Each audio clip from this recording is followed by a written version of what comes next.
Internet বন্ধ করে গণহত্যার মামলায় সাবেক প্রধানমন্ত্রী শেখ হাসিনার তথ্য প্রযুক্তি উপদেষ্টা সজীব ওয়াজেদ জয় ও আইসিটি প্রতিমন্ত্রী জুনাইদ আহমেদ পলকের বিরুদ্ধে শুনানি আজ বুধবার আন্তর্জাতিক অপরাধ ট্রাইব্যুনাল 1-এ এই শুনানি অনুষ্ঠিত হবে। গত ডিসেম্বরে অভিযোগ আমলে নিয়ে পলাতক সজীব ওয়াজেদ জয়ের বিরুদ্ধে গ্রেফতারি পরোয়ানা জারি করেন আদালত। এছাড়া জুলাই আন্দোলনে কারফিউ জারি, ব্যবসায়ীদের নিয়ে গণভবনে বৈঠক করে হত্যাকাণ্ডে উস্কানি সহ 5 অভিযোগে আনিসুল হক ও সালমান ইফ রহমানের বিরুদ্ধেও শুনানি হবে আজ।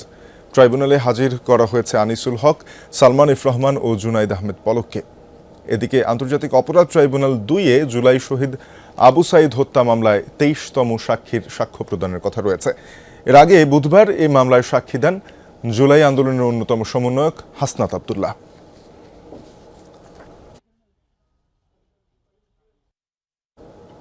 এ বিষয়ে আরও জানাতে ট্রাইব্যুনাল থেকে যুক্ত হয়েছেন সহকর্মী রাব্বি হোসেন। রাব্বি, জয় পলকের বিরুদ্ধে গণহত্যার উস্কানি দেওয়ার মামলার শুনানি কখন নাগাদ শুরু হতে পারে?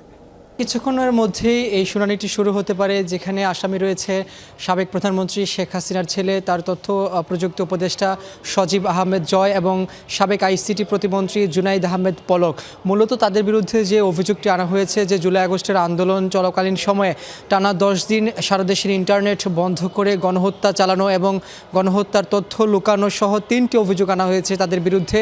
এর আগে আন্তর্জাতিক অপরাধ ট্রাইব্যুনালের প্রসিকিউশন টিম এই অভিযোগ দাখিল করে এবং অভিযোগ নিয়ে সজীব ওয়াজেদ জয়ের বিরুদ্ধে গ্রেফতারি পরোয়ানা জারি করা হয়।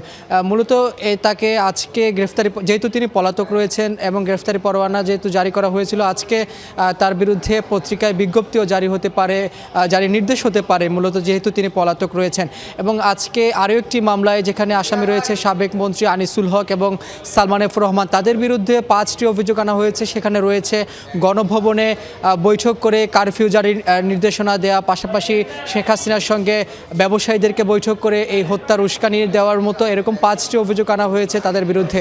মূলত তাদেরও এই মামলায় এর আগে অভিযোগ দাখিল করে আন্তর্জাতিক অপরাধ ট্রাইব্যুনালের প্রসিকিউশন টিম এবং সেই অভিযোগটিও আমলে নিয়েছেন ট্রাইব্যুনালের বিচারিক প্যানেল। এবং আজকে তাদের এই শুনানি 11টার পর, অর্থাৎ 11:30টার পরপরই শুরু হওয়ার কথা রয়েছে। তবে যেহেতু এই মামলায় 2টি মামলায় মোট 4 জন আসামির মধ্যে একজন পলাতক রয়েছেন, সাবেক প্রধানমন্ত্রী শেখ হাসিনার ছেলে সজীব ওয়াজেদ জয়, আর বাকি যে 3 আসামি রয়েছে তাদের 3 জনকে আজকে ট্রাইব্যুনালে কিছুক্ষণ আগে হাজির করা হয়েছে এবং 11:30টার পরপর যখন শুনানি শুরু হবে আমরা আরও বিস্তারিত জানাতে পারবো। নিশ্চয়ই রাব্বি, আপনাকে ধন্যবাদ।